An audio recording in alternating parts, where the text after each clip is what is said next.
Hello everyone and welcome to game number 3 between DIMAGA spawning as a red Zerg and his opponent's going to be Dark Lodra, or as people call him White is going to be spawning as a blue Protoss. The map's going to be Lost Temple, and let's see what's going to happen here. So right off the bat we're going to see that DIMAGA actually is going to be scouting in the correct way, and both players are going to be wishing good luck, have fun, good game, like they did in two previous games. And DIMAGA's going to be like, haha man, you spawn so close to me, I don't even have to scout with my drone pretty much, because you don't. Because not until he gets the cybernetic core so he can get a stalker and kind of scare away the overlord. So this overlord can chill over there for a while.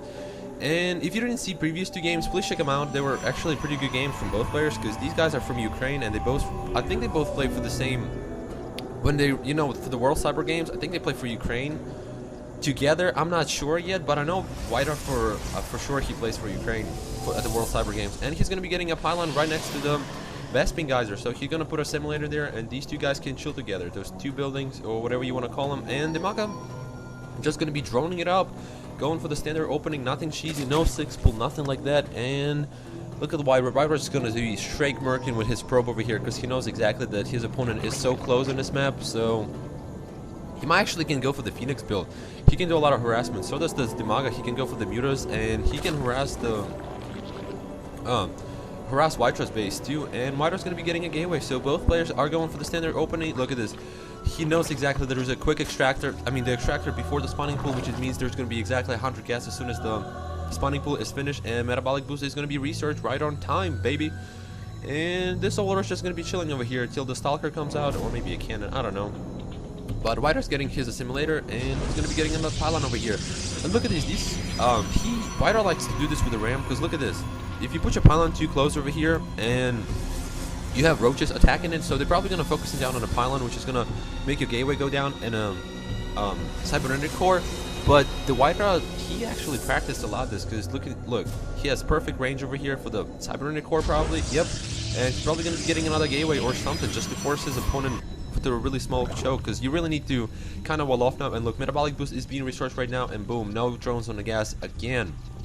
So DIMAGA had been doing this build in the past 3 games right now, and he's still doing it, so he's gonna be sticking to it. And Whiter is just saturating his mineral line like all the pro players do. Just saturation, micro and macro in this game is amazing from these two guys. And this drone's probably gonna be getting a hatchery pretty soon, because when you're a Zerg player, you do want to expand around 21, 22, maybe 20 sometimes. Or if your opponent's really not going to be aggressive, you can get a hatchery like around 14 and then get a spawning pool. But it can be tricky sometimes. But the best way to go, I think, is to get a hatchery at 22. And this overlord is just going to be chilling over here. He knows exactly there's going to be stalker coming out, so he's probably going to start murking over here. And this poor guy is still actually alive, so he might actually bring some friends home. These 4 guys he just met, but there's a Naga tower. I'm just gonna follow him back to his base. Hey, like, what's up, homies? You wanna go to my base? But I don't think these guys are that friendly, so they're just gonna turn around. And this overlord probably gonna go down, but the Zerglings can surround the stalker, and Zealot can actually do kind of sort of damage. And look at DIMAGA actually trying to micro his Zerglings as much as he can, so he can try to get into the. He might actually gonna get into Whiter's base, and Whiter really needs to start going back. No, 3 Zerglings are actually making it into Whiter's base, and are speedling, so they are going to be able to get into the mineral line and do some sort of damage. And look at the Whiter. Whiter's not touching his probes. You know why? Because you don't want to move your probes to attack the units, because you actually might lose more probes when you attack instead of not attacking. But they probably kill like maybe 1 probe or 2. So, but still, he got a pretty good scouting information. He knows there's 2 more gateways coming in, so he knows that the Whiter is going to be going for the 4 gate again, and there's 2 queens are chilling over here, and this one's probably gonna be murking in a slow motion over here.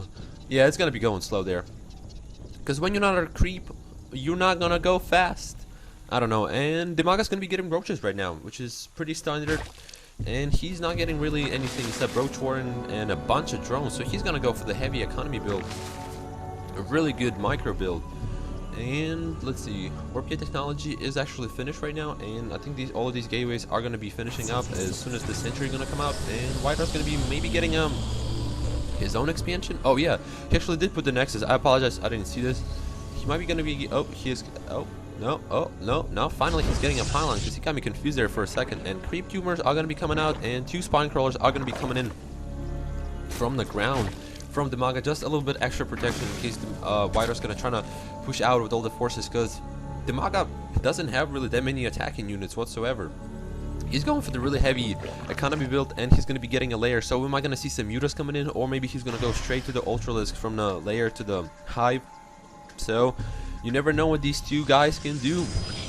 And Wido's going to be getting a forge and a robotics facility, which is really common to wall off like on this map right now. And Wido's going to be just walling off right here, which is pretty common on this map for the Pro Dust player to do a lot, to get an expansion, which makes it a lot easier to defend, especially if you put a couple cannons behind these buildings. And DIMAGA is not really getting any units at all. He's just going to be droning up. Look at the income difference. Oh my god, dude. DIMAGA is banking right now. He's making 1,300 minerals right now. He has 42 workers against 32. So 10 more workers difference. Oh, actually it's now 46. So DIMAGA's going for the really heavy micro, man. And I think Whitehouse actually is going to be pushing out with a bunch of Sentry, Stalker, and a Zealot. These are going to go down, and they know exactly the Whitehouse is going to try to push in. But Whitehouse kind of need to reinforce his army, and he needs to get an Immortal since the Roaches are going to be coming in. Instead, he actually is going to be getting an Observer, which is pretty good. So you just roam around, look for something, I don't know. And getting another Hatchery and Evolution Chamber, and he's still not getting any Hydralisk or mutas, but he actually getting an Overseer. But there's really not that big of a difference getting an Overseer since the Roaches can't really shoot the air, and this guy is just going to be rolling around, or maybe drop a Changeling over here. And look at this, DIMAGA's going to be starting getting pylons over here in case of any mutas coming in. So he knows exactly if there's going to be Nidus Network going to work or any sort of Changelings coming in, and he sees that Overseer isn't his base, so he knows that there's might be going to be a Changeling, so he doesn't really care much about it. And Immortal is going to be coming out from White House, so Immortals are really good against the Roaches because they do like crazy damage, because Roach is an armored unit and Immortals do, I don't know how much damage they do. I think they do like 50 or 45. They do a lot of damage pretty much, and especially White House is actually researching ground weapons level 1. So those Immortals are going to be even more effective when these guys come out. And look at this, pretty good army of Roaches, but there's a good combination of units coming in from White House, Stalkers and Sentries at the same time. And look at this, Immortals actually do 50 damage to armored units before the upgrade. This armor, yeah, look at this.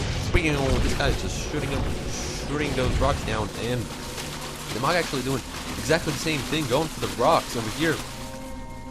And he's still sticking to the Roaches. Nothing else but mass Roaches, and Phoenix is just going to be the Shadow's going to be just running around, flying around, man. Twitching over here. This guy got a twitch for something. And this Overseer, it's going to go down. Poor guy, poor little buddy. Just gonna go down like a popsicle. That made no sense, but it's funny. And level 1 weapons is almost finished, and another Immortal should be coming in pretty soon, and Whiter needs more pylons, which I hate when that happens. You need more pylons. You need to construct additional pylons. Man, I hate that. Especially in StarCraft 1 when it keeps saying with that annoying voice, you need more pylons, man, get some more pylons. But it doesn't matter, Whiter's gonna get 2 instead of 1. And he actually putting cannons over here in case of any extra protection, I guess. So, and look at this. These Roaches are going to try to sneak by, but the pylon is in a perfect positioning right now. And White actually putting force fields over here, separating some of the Roaches. And most of the Roaches are separated. And look at this great micro coming in from White using the force field over here. And DIMAGA is trying to push in all the Roaches, but there is 2 Immortals to deal with these Roaches. And this should be enough, but DIMAGA needs to... Actually, he is actually coming on top, and there's more 13 Roaches coming in. And White actually losing all of his Immortals and Stalkers at the same time, so he really needs to start reinforcing his army over here. This cannon probably going to go down. So do these pylons, and there's going to be a lot more Roaches coming in from DIMAGA, and DIMAGA coming in on top of this battle, so he actually can push all into Whitehouse base, and Whitehouse doesn't really have that many units defending against this. He has a lot of minerals, but he has nothing to defend with.